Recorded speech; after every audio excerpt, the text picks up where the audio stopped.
माझं सोलापूर न्यूजमध्ये आपल्या सगळ्यांचं स्वागत। सोलापूर जिल्ह्यातील माळशिरसमधील नातेपुतेजवळच जुन्या पालखी महामार्गावरील नीरवजुवा कालवाच्या पुलावरून मुंबईकडून निघालेले इर्टिगा कार पहाटे 4 वाजण्याच्या दरम्यान पाण्यात कोसळली। या भीषण अपघातात गाडीले 3 जण अडकून मृत्युमुखी पडले तर चालक बचावला आहे। या अपघातात चालक सुनील मोहन टिळेकर हे अपघातातून बचावले असून मृतांमध्ये त्यांची पत्नी प्रीती सुनील टिळेकर, सासरे हनुमंत जठार, सासू मंजू हनुमंत जठार यांचा समावेश आहे।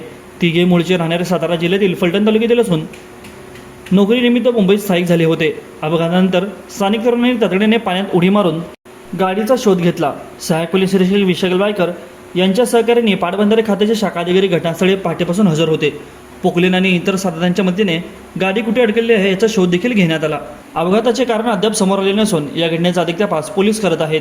माझं सोलापूर न्यूज या यूट्यूब चॅनलला सबस्क्राईब करा आणि बेल आयकॉन प्रेस करायला विसरू नका।